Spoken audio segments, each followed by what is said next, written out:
ටික දවසකට කලින් මට ගොඩාක් කාලෙකට පස්සේ හම්බුණ යාළුවෙක් එක්ක අපි ගියා තේවත්ත චර්ච් එකට. හරිම ලස්සන තැනක්. පෙටාවලින් ට්‍රේන් එකේ නැගලා තමයි අපි ගමන පටන් ගත්තේ.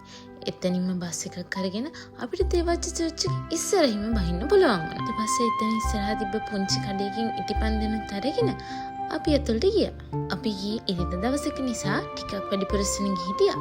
ඒ වුණාට ඒ සෙනගත් එක්ක ඒ තිබ්බ නිස්කලංක බව ලස්සන පොඩ්ඩක්වත් නැති වෙලා තිබ්බේ නැහැ. මේ මම තේවත්ත චර්ච් එකට ගියපු ෆස්ට් ටයිම්. ඇත්තටම හරිම ලස්සනයි. ඊට පස්සේ අපි ගියා ඉටිපන්දම් පත්තු කරන්න. මේකත් මං කළේ පළවෙනි වතාවටම තමයි. වතුර උඩ තමයි ඉටිපන්දම් පත්තු කරන්න තිබ්බේ. ඉටිපන්දම් පත්තු කරලා ඉවර වෙලා අපි ගියා චුට්ටක් වටේ ඇවිදින්න. මට දැනුනේ කොහොමද දන්නවද? ඔයාලට මතකද අපි පොඩි කාලේ බලපු Sound of the Music? මට හරියටම දැනුනේ අපි ඒ කතාව තුලට ගියා වගේ. හරිම ලස්සන නිස්කලංක ආදරණීය පරිසරයක්. ඉතින් ඔයාලා චුට්ටක් හරි හිත හිටියනම් මම මෙහි යනවද නැද්ද කියලා පුංචි ඩවුට් එකක්වත් තියාගන්න එපා. අනිවාර්යෙන් ගිහින් බලන්න.